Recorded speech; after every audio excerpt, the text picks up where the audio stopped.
ತುಂಬಾ ತಿಂಗಳ ಬಳಿಕ ಮಾಲಾಶ್ರೀ ಬೆಳಗುಂದಿ ಅವರು ಮತ್ತೊಮ್ಮೆ ಸ್ಟೇಜ್ ಜೊತೆ ಸೂಪರ್ ಆಗಿ ಹಾಡಾಡಿದ್ದಾರೆ. ಬಹಳಷ್ಟು ಖುಷಿಯಾಗಿದ್ದಾರೆ, ಕುಣಿದು ಕುಪ್ಪಳಿಸಿದ್ದಾರೆ.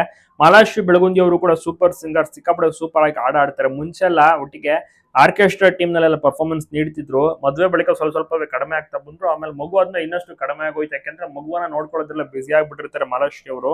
ಸೊ ಒಂದು ಉತ್ತರ ಕರ್ನಾಟಕ ಭಾಗದಲ್ಲಿ ಫಂಕ್ಷನ್ ಇರುತ್ತೆ, ಇವೆಂಟ್ಗೆ ಹೋಗಿರ್ತಾರೆ. ಬಾಳು ಬೆಳಗುಂದಿ ಇನ್ನಿತರೆ ಬೇರೆ ಬೇರೆ ಕಲಾವಿದರು. ಸೊ ಮಾಲಾಶ್ರೀ ಅವರು ಕೂಡ ಹೋಗಿ ಪರ್ಫಾರ್ಮೆನ್ಸ್ ನೀಡ್ತಾರೆ. ಒಟ್ಟಿಗೆ ಮಾಲಾಶ್ರೀ ಮತ್ತೆ ಬಾಳು ಬೆಳಗುಂದಿ ಹಾಡಾಡ್ತಾರೆ. ಯಾಕೆಂದ್ರೆ ಅವರ ಆಲ್ಬಮ್ ಸಾಂಗ್ಗಳಲ್ಲಿ ಮಾಲಾಶ್ರೀ ಅವರು ಅನೇಕ ಹಾಡುಗಳನ್ನು ಸಹ ಹಾಡಿದ್ದಾರೆ. ಸೊ ಹೀಗಾಗಿ ಸೂಪರ್ ಆಗಿರುತ್ತೆ ಹಾಡುಗಳನ್ನ ಕೇಳಕ್ಕೆ, ತುಂಬಾನೇ ಚೆನ್ನಾಗಿರುತ್ತೆ. ಮತ್ತೆ ಎಲ್ಲರೂ ಕೂಡ ನೋಡಿ ಇವರ ಸಾಂಗ್ ಗಳನ್ನ ಎಂಜಾಯ್ ಮಾಡಿದ್ರು. ಮತ್ತೆ ಇವರನ್ನ ಒಟ್ಟಿಗೆ ನೋಡಿ ಸಹ ತುಂಬಾನೇ ಖುಷಿ ಪಟ್ಟರು ಇದಂತ ಜನರು.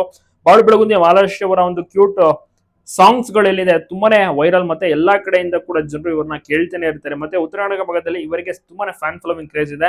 ಪ್ರತಿ ದಿವಸ ಅವರ ಹಾಡುಗಳು ಕೂಡ ಓಡ್ತಾನೆ ಇರುತ್ತೆ. ಮತ್ತೆ ವಾರಕ್ಕೆ ಮತ್ತೆ ತಿಂಗಳಿಗೆ ಒಮ್ಮೆಯಾದ್ರೂ ಒಂದು ಸಾಂಗ್ ಅಂತೂ ರಿಲೀಸ್ ಮಾಡೇ ಮಾಡ್ತಾರೆ. ಮತ್ತೆ ಹಲವಾರು ಕಾರ್ಯಕ್ರಮಗಳು, ಈವೆಂಟ್ಸ್ ಗಳಲ್ಲಿ ಭಾಗಿಯಾಗ್ತಾರೆ. ಸಿನಿಮಾದಲ್ಲೂ ಸಹ ಅವಕಾಶ ಆಡ್ತಾ ಇದ್ದಾರೆ. ನಿಜವಾಗ್ಲೂ ಕೂಡ ಸೂಪರ್ ಅಂತ ಹೇಳ್ಬೋದು. ನಿಮಗೂ ಕೂಡ ಇಷ್ಟನ ಬಾಳು ಬೆಳಗುಂದಿ ಮಾಲಾಶ್ರೀ ಅವ್ರ ತಪ್ಪದೆ ಕಮೆಂಟ್ ಮಾಡಿ, ಎಲ್ಲ ಕಡೆ ವಿಡಿಯೋನ ಶೇರ್ ಮಾಡೋದನ್ನ ಮರಿಬಿಡಿ. ಸೂಪರ್ ಆಗಿ ಲಿರಿಕ್ಸ್ ಅನ್ನು ಸಹ ಬರೆಯುತ್ತಾರೆ.